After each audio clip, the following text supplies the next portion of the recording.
Hello friends, आप सभी का स्वागत है हमारे यूट्यूब चैनल विजार्ड क्लासेस पर। तो ये जो है जीके का क्लास है जिसमें कि एमसीक्यू क्वेश्चन को हम लोग देखेंगे। फर्स्ट क्वेश्चन है हमारा, निम्नलिखित में से कौन सी नदी मध्य प्रदेश से निकलती है और खंभात की खाड़ी में गिरती है। ठीक है, क्वेश्चन है निम्नलिखित में से कौन सी नदी मध्य प्रदेश से निकलती है और खंभात की खाड़ी में गिरती है। ऑप्शन है पार्वती नदी, लूनी नदी, माही नदी, जवाई नदी। तो इसका आंसर हो जाएगा फ्रेंड्स माही नदी। यानी कि माही नदी जो है मध्य प्रदेश से निकलती है और खंभात की खाड़ी में गिरती है। माही नदी जो है मध्य प्रदेश से निकलती है और खंभात की खाड़ी में गिरती है। इसका एक्सप्लेनेशन देखिए, माही नदी पश्चिमी भारत की एक प्रमुख नदी है। माही नदी जो है पश्चिमी भारत की एक प्रमुख नदी है और यह नदी जो है राजस्थान की 12मासी नदी मानी जाती है। माही नदी जो है राजस्थान की 12मासी नदी मानी जाती है। माही नदी का उद्गम मध्य प्रदेश के धार जिले की अमरोरू पहाड़ी के सरदारपुर के निकट विंध्याचल की पहाड़ियों में मेहद झील से होता है। यानी कि फ्रेंड्स माही नदी का उद्गम जो है मध्य प्रदेश से होता है। ठीक है, विंध्याचल पहाड़ियों में मेहद झील के निकट। ओके, नेक्स्ट है माही नदी के उपनाम। माही नदी को आदिवासियों की गंगा, काठल की गंगा, बागर की गंगा, दक्षिणी राजस्थान की स्वर्ण रेखा आदि नामों से जाना जाता है। माही नदी को जो है अन्य उपनाम से जाना जाता है जो कि है आदिवासियों की गंगा, काठल की गंगा, बागर की गंगा, ठीक है, दक्षिणी राजस्थान की स्वर्ण रेखा ईटीसी। नेक्स्ट एक्सप्लेनेशन देखिए, माही नदी। माही नदी के बारे में डिटेल्स में हम लोग इसमें पढ़ रहे हैं। ओके फ्रेंड्स, माही नदी काफी इंपॉर्टेंट क्वेश्चन है ज्योग्राफी का, जो कि हर एग्जाम में आता ही आता है। तो माही नदी जो है मध्य प्रदेश में मेहंद झील से निकलकर राजस्थान में बांसवाड़ा जिले के खांडू के पास से प्रवेश करती है।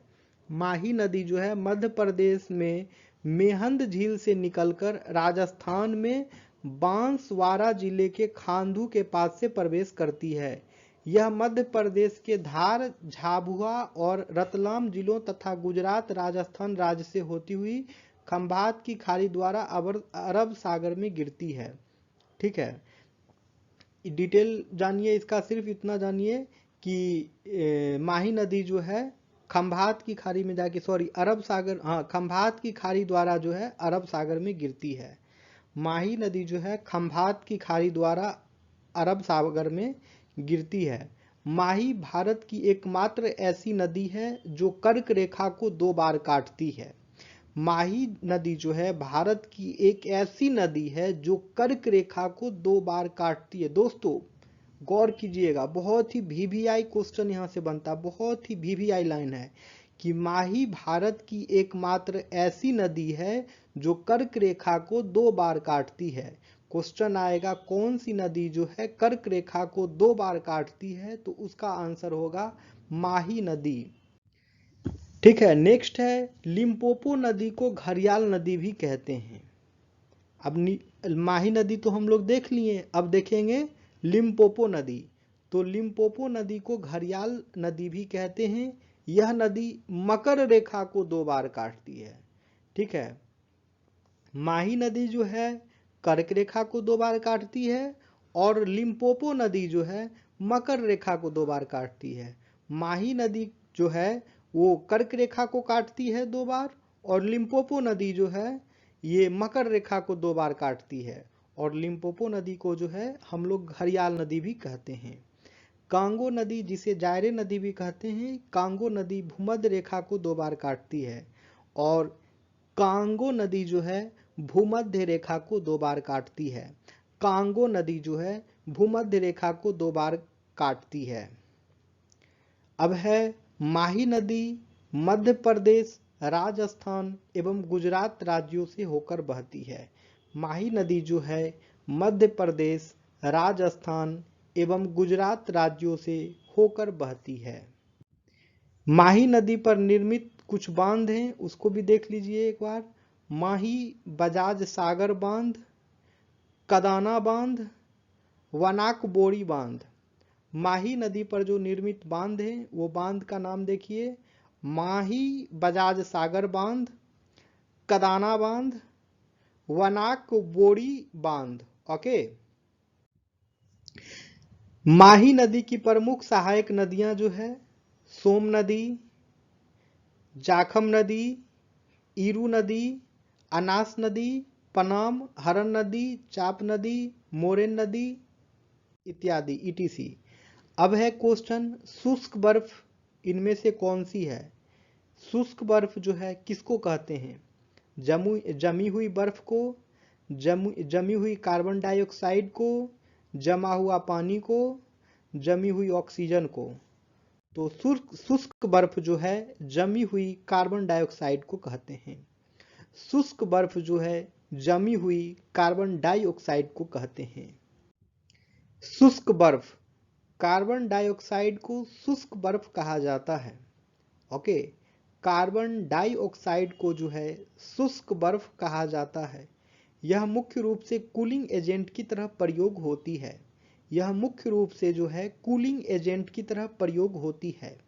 शुष्क बर्फ कार्बन डाइऑक्साइड रासायनिक सूत्र CO2 का ठोस रूप है। शुष्क बर्फ जो है कार्बन डाइऑक्साइड रासायनिक सूत्र CO2 है इसका, ठीक है। तो शुष्क बर्फ जो है कार्बन डाइऑक्साइड का ठोस रूप है।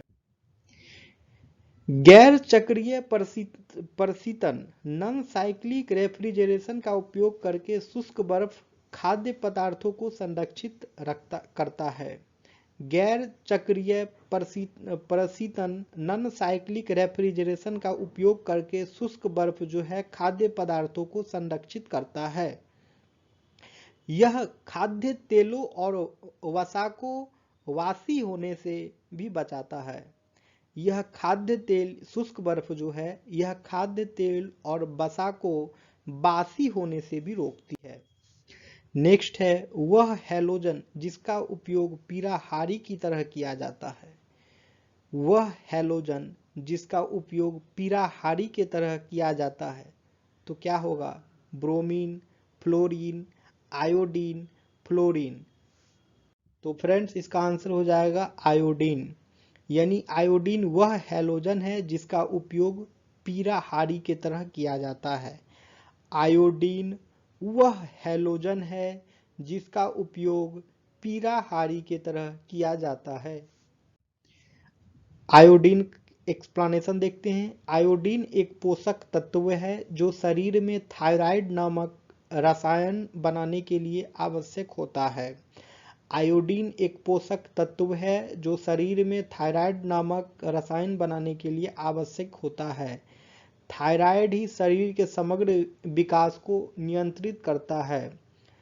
थायराइड ही शरीर के समग्र विकास को नियंत्रित करता है। श्वास लेने और हृदय गति से लेकर शरीर के वजन और मांसपेशियों की शक्ति तक सब कुछ बेहतर कार्य करे, यह आयोडीन पर निर्भर करता है। श्वास लेने और हृदय गति से लेकर शरीर के वजन और मांसपेशियों की शक्ति तक सब कुछ बेहतर कार्य करे, यह आयोडीन पर निर्भर करता है। जब आयोडीन का स्तर बहुत कम होता है तो नींद आने लगती है। जब हमारे बॉडी में जो है आयोडीन का स्तर बहुत कम होता है तो हम लोगों को नींद आने लगती है। मानव शरीर में आयोडीन की कमी से थायराइड ग्रंथियां बढ़ जाती है।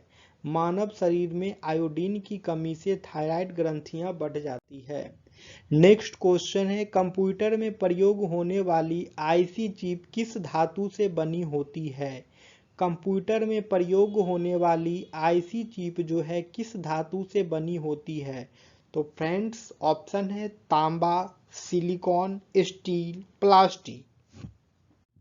तो इसका आंसर हो जाएगा सिलिकॉन।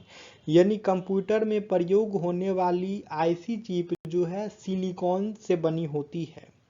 कंप्यूटर में प्रयोग होने वाली आईसी चिप जो है सिलिकॉन से बनी होती है। सिलिकॉन जो है एक रासायनिक तत्व है। यह पृथ्वी पर ऑक्सीजन के बाद सबसे अधिक पाया जाने वाला तत्व है। सिलिकॉन के यौगिक इलेक्ट्रॉनिक अवयव साबुन, शीशे एवं कंप्यूटर चिप्स में इस्तेमाल किए जाते हैं। सिलिकॉन की खोज स्वीडन के रसायन शास्त्री जोन्स जैकब बर्जेलियस ने की थी। सिलिकॉन की खोज जो है स्वीडन के रसायन शास्त्री जोन्स जैकब ब्रेजेलियस ने की थी। नेक्स्ट है, मनुष्य ने पृथ्वी पर सबसे पहले किस धातु का प्रयोग किया था? मनुष्य ने पृथ्वी पर सबसे पहले किस धातु का प्रयोग किया था? ऑप्शन है तांबा, सोना, लोहा, चांदी। तो इसका आंसर हो जाएगा तांबा। ठीक है, इसका आंसर हो जाएगा तांबा, यानी कि मनुष्य ने पृथ्वी पर सबसे पहले जो है तांबा धातु का प्रयोग किया था। मनुष्य ने पृथ्वी पर सबसे पहले जो है तांबा धातु का प्रयोग किया था। ठीक है, तांबा या ताम्र अंग्रेजी में जिसको कॉपर भी कहते हैं, एक भौतिक तत्व है। इसका संकेत Cu है, यानी कि कॉपर का सिंबल जो है Cu है। इसकी परमाणु संख्या 29 और परमाणु भार 63.5 है। इसकी परमाणु संख्या 29 और परमाणु भार जो है 63.5 है। यह एक तन्य धातु है जिसका प्रयोग विद्युत के चालक के रूप में प्रधानता से किया जाता है। तांबा जो है एक तन्य धातु है जिसका प्रयोग विद्युत के चालक के रूप में प्रधानता से किया जाता है। तो फ्रेंड्स, ये हमारा आज का जीके का क्लास था। अगर आप लोग को वीडियो पसंद आती है तो वीडियो को लाइक भी करें, वीडियो को शेयर भी करें, और जो लोग चैनल पे नए हैं वो लोग चैनल को सब्सक्राइब कर लेंगे ताकि आने वाले वीडियो का अपडेट्स जो है आप सभी को मिलता रहे। ये क्लास जो है बीपीएससी टीचर के लिए है, बहुत ही इंपॉर्टेंट क्लास है। आप लोग इस सेशन को अवश्य देखें। ओके फ्रेंड्स, तो चलिए इन करते हैं सेशन को, फिर मिलेंगे कल के वीडियो में। Thank you everyone.